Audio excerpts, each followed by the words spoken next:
Iran yateguje Trump ko ashobora kwicwa. Korea y'Epfo ntimeranya na Amerika igiye kuyambura intwaro z'ubwirinzi. Abasirikare b'Amerika barenga 140 bakomerekeye mu ntambara ya Iran. Putin yavuze ko nubwo isi ikomeje guhangayikishwa n'ibikomoka kuri petrol, Uburusiya bwo gwiteguye kuyibagurisha mu Burayi mu gihe baba bumvikanye. Iran yavuze ko izakomeza gufunga inzira inyuzwamo petrol. Trump we akomeza kuyiburira. Perezida w'inama y'umutekano ya Iran, Al-Arjan, yasabye Perezida Trump wa Leta Zunze Ubumwe za Amerika kwitwararika cyane, amumenyesha yuko nacunga n'abazicwa. Ku wa 9 Werurwe 2026, Perezida Trump yatangarije ku rubuga rwa Truth Social ko Iran nirasa ubwato butwara ibikomoka kuri petrol mu muyoboro wa Hormuz, Amerika izayisubiza byiko by'inshuro 20. Trump yanditse ko Amerika izarasa ku bikorwa bya Iran ibisenye ku buryo bitazashoboka ko byakongera kubakwa. Ati tuzarasa ibikorwa byasenyuka byoroshye ku buryo bitazashobokera Iran kongera kubyubaka. Kuri wa 10 Werurwe, Al-Arjan yasubije Trump ko Iran idatinya ibikangisho byo bunyandiko, amubwira ko nabakomeye kumurusha batashobora gusenya iki gihugu. Ati Iran ntitinya ibikangisho byo mu nyandiko, nabakomeye kukurusha ntibashobora gusenya Iran, ucunge cyangwa se wicwe. Kuva Amerika na Iran byatangira intambara tariki ya 28 Gashyantare 2026, Al-Arjan no mu bayobozi bake b'Tehran bibasira Trump n'abandi bayobozi b'Abanyamerika. Tariki ya 7 Werurwe, Al-Arjan yatangaje ko Trump agomba kwishyura ikiguzi cy'intambara Amerika yasoje kuri Iran. Gusa bwo ntiyari yeruye ngo avuge niba mwifuriza gupfa. Ubushinjacyaha bwa Amerika bugaragaza ko inzego z'umutekano ziryamiye amajanja kuva intambara yatangira, zikeka ko hari umugambi leta ya Iran iri gutegura wo kwica kwa Trump.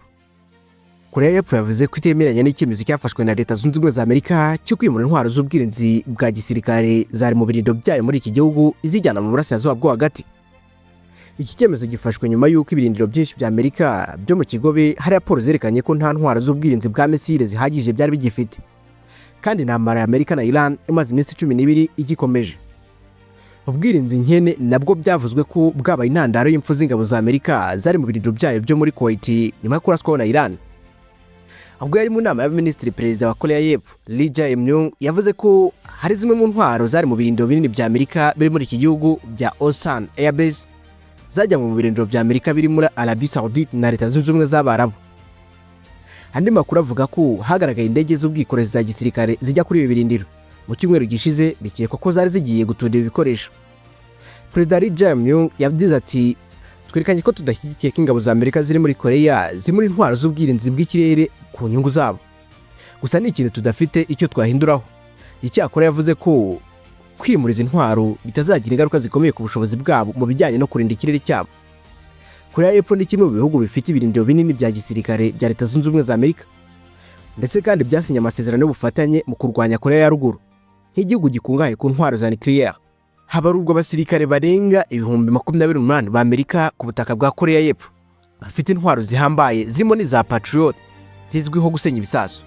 Intambara igitangira Iran yari yateguje ibihugu byose birimo ibirindiro bya Amerika kutazatungurwa n'ibiraswaho, ndetse kandi ko igihe Amerika na Israel byatangiza ibitero muri Iran, nayo yihoreye irasa mu bihugu bya Bahrain, Kuwait, Qatar, Jordan, Arabie Saoudite, Iraq ndetse na Leta Zunze Ubumwe z'Abarabu.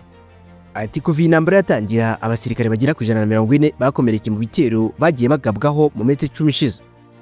Parnell agaragaza ko abasirikare 8 muri abo 140 aribo bakomeretse bikomeye ndetse kandi bakiri kwitabwaho, ariko abandi bo batangiye no gusubira ku rugamba. Iyi ntambara yatangiye ku 28 Gashyantare 2026 ubwo Iran yagabwagaho igitero na Leta Zunze Ubumwe za Amerika ifatanyije na Israel. Byahitanye umuyobozi w'ikirenga wa Iran Ayatollah Ali Khamenei n'abandi bayobozi bakuru barenga 40. Mu kwihorera Iran nayo yagabye ibitero byakwirakwiye hirya no hino mu bihugu byo mu burasirazuba bwo hagati bibarizwamo inyungu za Amerika.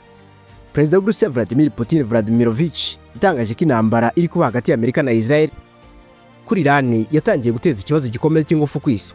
Anaburira ko umusaruro wa petrol ushingiye ku nzira ya Hormuz ushobora guhagarara burundu mu gihe cya vuba.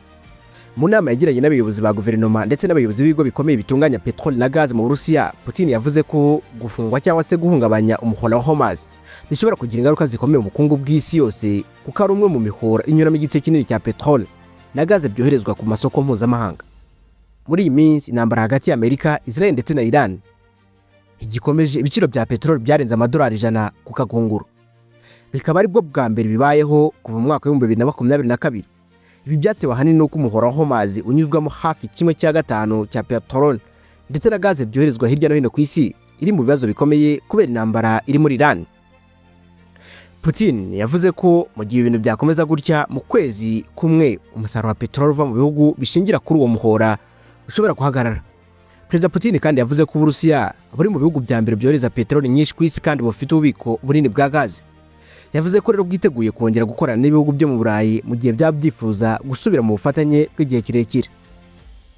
Icyakora mu myaka ine ishize ibihugu byo mu burengerazuba bw'isi byagabanyije cyane kugura peteroli na gaze byo mu Burusiya bitewe n'intambara Uburusiya bwasoje kuri Ukraine ndetse n'ibihano byafatiwe Uburusiya n'umuryango w'ubumwe bw'Uburayi hamwe n'ibihugu bikize cyane ku isi byibumbiye mu muryango wa G7.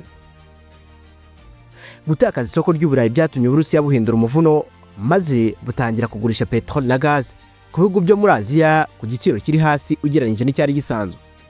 Putin yavuze ko ibigo by'Uburusiya bikwiye kubyaza umusaruro ibibazo biri mu burasirazuba bwo hagati, nubwo yagaragaje ko izamuka rikabije rya peteroli rishobora kuba ari iry'igihe gito. Yavuze ko amafaranga ava kuri peteroli na gaze agize hafi 1/4 cy'ingingo y'imari ya leta y'Uburusiya. Ni mu gihe kandi ibihugu bigize G7 byatangaje ko byiteguye gufata ingamba zikenewe mu guhangana n'izamuka rikabije ry'ibiciro bya peteroli ku isi. Putin yavuze ko Uburusiya bwiteguye gukorana n'Uburayi ariko ko hakenewe ibimenyetso bigaragaza ko nabwo bwifuza kongera ubwo bufatanye kandi ko bwiteguye kubakira ku buryo burambye kandi buhamye.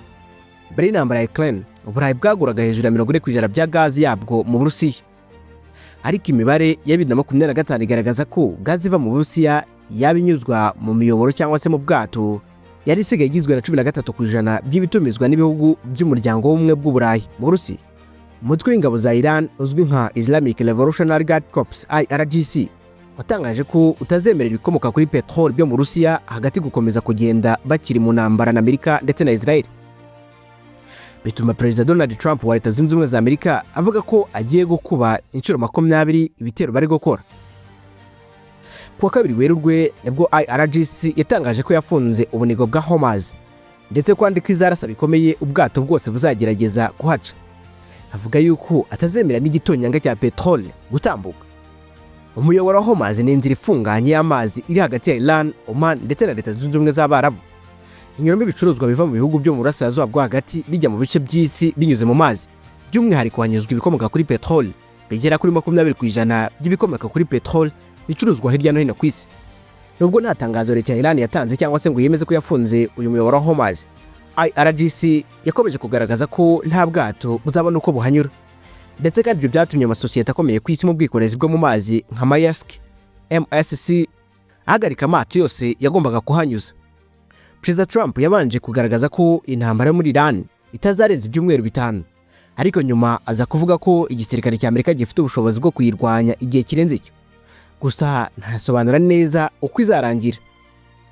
Gufunga inzira ya Hormuz kandi bisari byashyize Amerika ku gitutu cy'uko intambara igomba kurangira vuba, kuko ingaruka zayo ku bukungu bw'isi zatangiye kugaragara mu gihe gito cyane, nko mu gutuma ibiciro by'ibikomoka kuri peteroli byiyongera.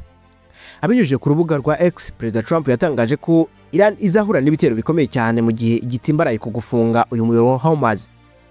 Ati Iran nigira icyo ikora mu guhagarika cyangwa se gutambutsa ibikomoka kuri peteroli mu muyoboro wa Hormuz, Leta Zunze Ubumwe za Amerika zayigabaho ibitero bikubye inshuro zirenga 20 ibyo tuyigabaho kugeza ubu ngubu. Umuvugizi wa IRGC Brigadier General Al Muhammad Nayem yavuze ko batazemerera ubwato kongera guca mu bunigo bwa Hormuz mu gihe intambara ikomeje, ndetse ko Iran ari izagena neza uko intambara izarangira. Ati nitwe tuzagena iherezo ry'intambara. Minisitiri w'ububanyi n'amahanga wa Iran Abbas Araghchi yavuze ko batiteguye kongera kujya mu biganiro na Amerika nyuma y'uko babigerageje ariko bagahitamo kubagabaho ibitero.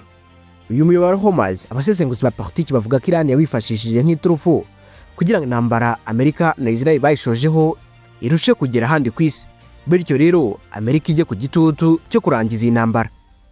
Gusa iyi nzira ya Hormuz ishobora kuzaba isibaniro rikomeye ry'imirwano, dore ko Amerika iherutse kugaragaza ko ubwato bwayo bw'intambara buzajya buherekeza ubutwaye ibicuruzwa kugira ngo bubashe kunyura muri iyi nzira.